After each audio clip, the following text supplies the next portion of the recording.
बिस्मिल्लाहिर्रहमानिर्रहीम। अस्सलाम वालेकुम, मैं हूं जावेद इकबाल और आप देख रहे हैं प्रोग्राम न्यूज़ वॉच। इस प्रोग्राम में हम बात करते हैं दिन भर के अहम वाक़यात और ख़बरों पर तज्ज़ियात शामिल करते हैं। अपने आज के प्रोग्राम का आगाज़ करते हैं। अब इत्तलात आ रही हैं कि अमरीकी जॉन कैरी रेमन डेविस के मामले पर बातचीत के लिए पाकिस्तान पहुंच रहे हैं।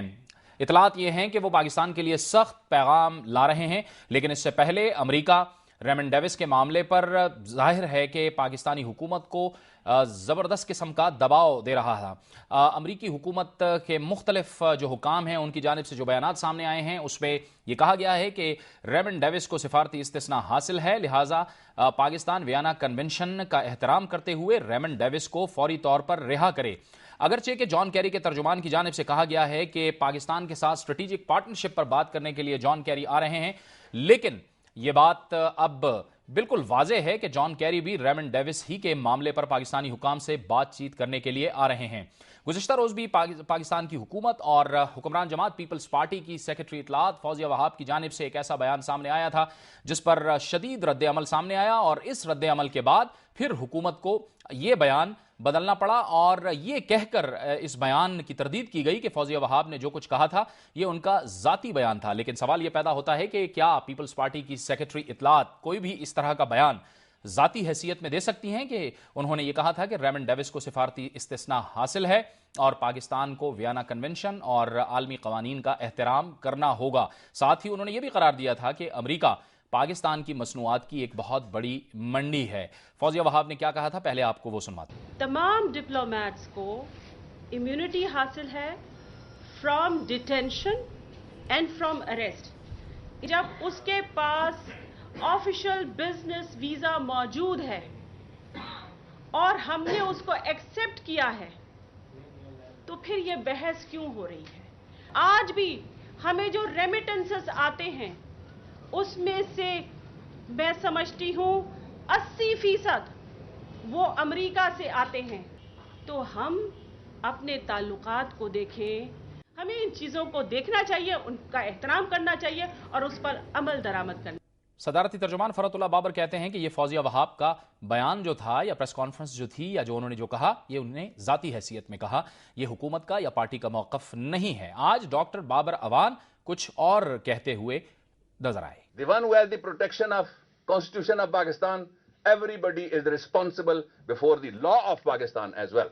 So there is no ambiguity on that. And there is no ambiguity कि पाकिस्तान के अदालती निज़ाम को कोई सरकमवेंट नहीं कर सकता। माहिर कानून इकराम चौधरी ने फौजिया वहाब के बयान को आइन की खिलाफ वर्जी करार दिया। फौजिया वहाब ने कल ये बयान दिया कि डेविस रेमंड को वियना कन्वेंशन के तहत इस्तिस्ना हासिल है। उन्होंने हाई कोर्ट की तौहीन की है और उसको आर्टिकल 204 आइन का और कंटेम्प्ट ऑफ कोर्ट ऑर्डिनेंस 2003 जो है उसके तहत वायलेशन की है उसने। जबकि अमीर जमात इस्लामी सैयद मुनव्वर हसन की जानिब से भी फौजिया वहाब के बयान पर सख्त रद्द अमल सामने आया। पीपल्स पार्टी की सेक्रेटरी इत्तलात अपनी जाती राय के लिए कैसे प्रेस कॉन्फ्रेंस कर सकती हैं? अगर ये उनकी जाती राय है तो हम उनसे जाती तौर पर निपटना चाहते हैं। सिर्फ फरतुल्लाह बाबर का बयान इसकी तरदीद नहीं करता। फौजिया वहाब को माफी भी मांगनी होगी और पीपल्स पार्टी को उसके ओहदे से डिमोट करना होगा। रेमन डेविस के मामले पे दो फरीक हैं, वफाकी हुकूमत और जाहिर है कि पंजाब की हुकूमत। इस वक्त हमारे साथ लाहौर से मौजूद हैं पाकिस्तान मुस्लिम लीग नून के रुकन कौमी असम्बली और कॉलमकार अयाज अमीर। बहुत शुक्रिया अयाज साहब, आपने हमें ज्वाइन किया।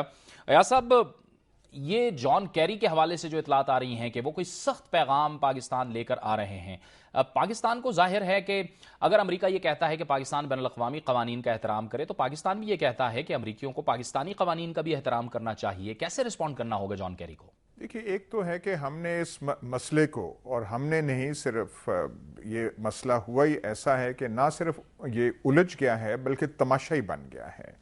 जो कल जिस किस्म का बयानात आए थे एक तरफ से, फिर उसकी तरदीद हुई, बिल्कुल जैसे अफरा तफरी मची हुई। ایک تو ہمیں یہ کرنا چاہیے کہ لاؤڈ سپیکر سے گفتگو نہیں کرنی چاہیے. مسئلہ الجھا ہوا ہے, ہمارے لیے بھی سینسٹیو ہے, امریکنز کے لیے بھی سینسٹیو ہے, اور خواہ جو ہے تعلقات خراب نہیں کیے جاتے. تو ایک تو لاؤڈ سپیکر سے بات نہیں کرنی چاہیے اور انگیج کرنا چاہیے, اپنا موقف سمجھانا چاہیے, اور یہ باور کرانا چاہیے امریکنز کو کہ جس طریقے سے وہ پریشر ڈال رہے ہیں, جس قسم کا انہوں نے واضح قسم کے پریشر ڈالا ہے, اس سے یہ مسئلہ سلجھا نہیں ہے بلکہ اور گھمبیر ہو گیا ہے. اور ہمارا جو پبلک اوپینین ہے اس وقت وہ اتنا انفلیم اس مسئلے پہ ہو چکا ہے کہ جس قسم کا کنسیشن یا جس قسم کا ہم سے وہ چاہتے ہیں وہ کوئی حکومت ایسے کر نہیں پائے گی. اور خاص طور پہ جب جو سابقہ فارن منسٹر ہیں جو اس مسئلے پہ وہ بھی قربان ہوئے ہیں, 3 لاشیں تو پہلے تھیں, چوتھے یہ جو ہے ان کا بھی حشر ساری قوم نے دیکھ لیا ہے, انہوں نے جو موقف لیا اور وہ پریس میں بھی آ چکا ہے. اچھا, یہ جو ایاز صاحب فوزیہ وہاب صاحبہ نے گزشتہ روز بیان دیا, یہ کیا تھا؟ یہ فلر تھا, یہ چھوڑا گیا اور اس کے بعد جب رد عمل آیا تو پھر اس کو ذاتی حیثیت میں قرار دیا گیا؟ میرا خیال اس میں کوئی شک نہیں ہونا چاہیے کہ جو فوزیہ وہاب صاحبہ کہہ رہی تھیں, ایوان صدر کا وہی موقف ہے اور اس کی ایک قسم کی وہ ترجمانی کر رہی تھیں, پر لیکن جب رد عمل آیا تو اسے انہیں بیک ٹریک کرنا پڑا. لیکن شروع دن سے ہی ہم نے اس مسئلے کو ایسا مس ہینڈل کیا ہے. ہمارا ایک واضح پوزیشن پہلے دن سے آ جانی چاہیے تھی اور کوئی اندیا ہمیں نہیں دینا چاہیے تھا جیسے کہ محترم وزیر داخلہ نے دیا کہ جی فلانے کے پاس تو ڈپلومیٹک امیونٹی کا لفظ انہوں نے استعمال نہیں کیا, پر ڈپلومیٹک پاسپورٹ کا نام لیا تھا, جس سے مسئلہ ایاز صاحب آپ ہمارے ساتھ رہیے, بریک کا وقت ہوا چاہتا ہے, بریک لیتے ہیں اور بریک کے بعد آپ سے گفتگو کا سلسلہ جاری رکھتے ہیں.